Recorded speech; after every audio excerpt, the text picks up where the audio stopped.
আসসালামু আলাইকুম। সবাইকে আমন্ত্রণ জানাচ্ছি সেদাজ ডাইনের রান্নাঘর থেকে। আজকের আয়োজনে থাকছে শীতকালীন সবথেকে সহজ এবং সবথেকে মজার একটি পিঠার রেসিপি, ভাপা পিঠা। আমার মনে হয় এই পিঠা আমরা কম বেশি সবাই বানাতে পারি। তবে এই শীতে আমি কিভাবে ভাপা পিঠা বানিয়ে খেলাম সেটাই আপনাদের সাথে শেয়ার করব। তাহলে চলুন শুরু করি আজকের রেসিপি, ভাপা পিঠা। প্রথমে চালের গুঁড়ার মিশ্রণটি তৈরি করে নেব। একটি বাটিতে ৩ কাপ চালের গুঁড়া নিলাম। আজকে আমি বাজার থেকে কেনা আতপ চালের গুঁড়া ব্যবহার করেছি। সাথে অ্যাড করছি ১ চা চামচ লবণ। চালের গুঁড়ার সাথে লবণ হাত দিয়ে নেড়ে ভালো মতো মিশিয়ে নেব।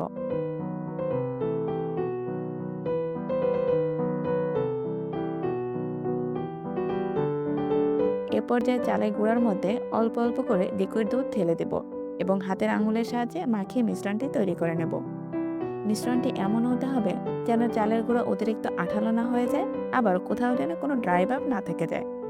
পিঠার টেস্ট বাড়ানোর জন্য লিকুইড দুধ ব্যবহার করেছি। লিকুইড দুধের পরিবর্তে কিন্তু নর্মাল পানিও ব্যবহার করা যাবে। তবে কতটা পানি লাগবে সেটা নির্ভর করে চালের গুঁড়া কতটা ভেজা অথবা ড্রাই আছে তার উপর। মিশ্রণটি মাখানোর জন্য আমার পৌনে ১ কাপের মতো দুধ লেগেছে। কিছুক্ষণ মাখানোর পর চেক করে নেব মিশ্রণটি মাখানো কতটা পারফেক্ট হয়েছে। চালের গুঁড়ো এভাবে মুঠোবন্দি করে নিলে এমনি এমনি দেখুন ভেঙে যাচ্ছে না। আবার ভাঙতে চাইলে একটু প্রেসার দিয়ে ভাঙতে হবে, তাহলেই বুঝতে হবে মিশ্রণটি প্রপারলি তৈরি করা হয়েছে। এবারে মাখানো মিশ্রণটি একটি চালনির সাহায্যে চেলে একটু ঝরঝরে করে নেব। পিঠা বানানোর পুরো প্রসেসিংয়ের এই কাজটা একটু কঠিন মনে হতে পারে। এভাবে করে পুরো মিশ্রণটি আমি চেলে নিয়েছি।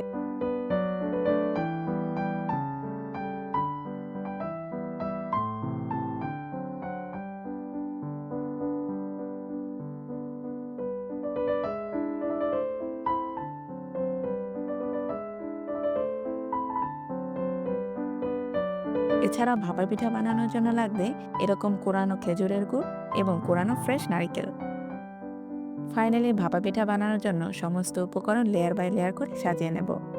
পিঠার একটা পারফেক্ট সাইজ আনার জন্য এরকম একটি ছোট বাটি নিয়েছি। প্রথম লেয়ারে চালের গুঁড়ার মিশ্রণটি এরকম সুন্দর করে ছড়িয়ে নেব।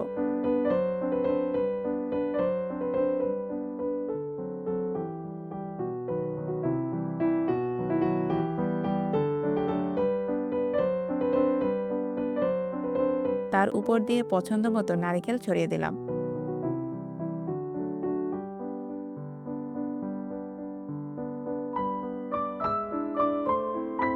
থার্ড লেয়ার দিয়ে দিলাম খেজুরের গুড়।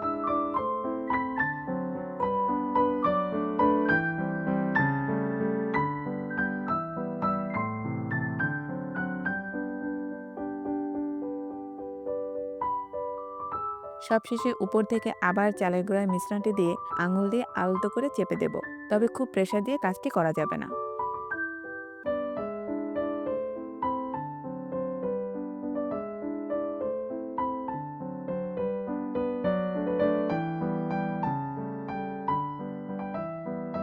এই যে ভাপে দেওয়ার জন্য পিঠা একদম রেডি।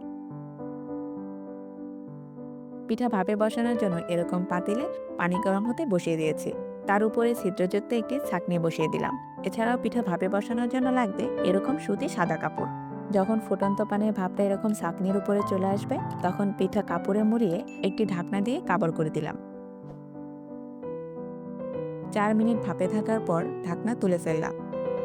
আচ্ছা, পিঠা বাটি সহ ভাপে না বসিয়ে প্রথমে বাটি তুলে তারপরেও কিন্তু পিঠা ভাপে বসানো যাবে।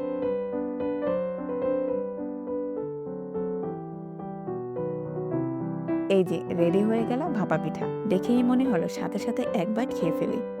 সেম প্রসেসে আমি বাকি পিঠাগুলো তৈরি করে নেব।